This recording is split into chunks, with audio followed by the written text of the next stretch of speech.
Over the years, one of the most common questions I get from goalies is whether goalies need to be able to do the splits or not. And the short answer is no. Hi, I'm Jordan, and at Goalie Strength, we are on a mission to build the best goalies in the world. So if that is something you're interested in, please subscribe to the channel.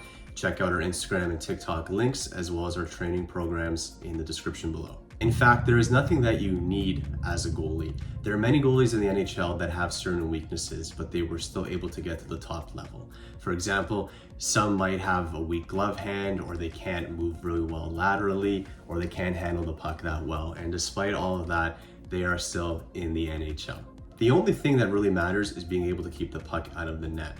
There is not one ability or skill that is going to make you a great goalie. Rather, it is the culmination of various abilities that turns you into a great goalie. But on the other hand, why wouldn't you want to develop your capabilities as much as possible? I look at goaltending and each individual part of a goalie skill set as a tool in a toolbox. So when a situation requires a tool, you take it out of the toolbox and get the job done.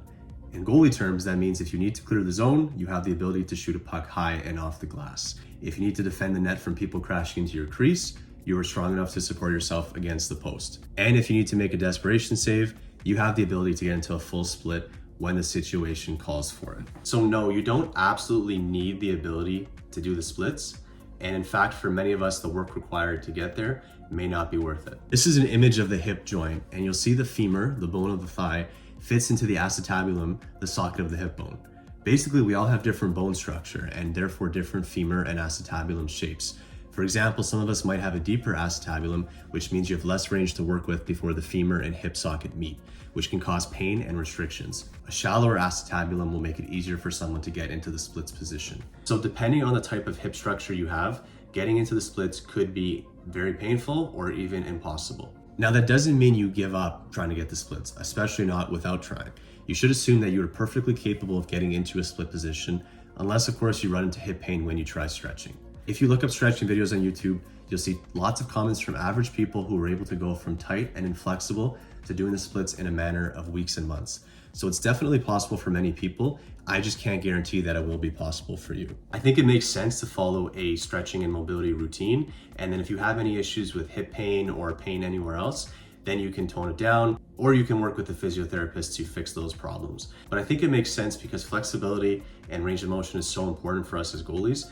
And if we can train these abilities, which we can, we should be doing so. We have a flexibility and mobility program coming out soon, so we will have more detail in that program. But for now, I would say just find a few solid stretches that you like and do them consistently. Take your time, be patient, and look to progress over the weeks and months and not days. Like I said earlier, the splits is not necessary to be a great goalie, but in a game like hockey, which is so competitive and is really a matter of inches, it makes sense to have all the advantages possible. So if there's something that we can train and get better at, I think it makes sense to invest some time in doing so. And stretching and flexibility is no different. If you can make the time to stretch, work on your flexibility, get a better range of motion, I think that will help you as a goalie, and I think it makes sense to spend time doing that. I hope you liked this video. Please comment what you want to see next, and make sure you subscribe to the channel.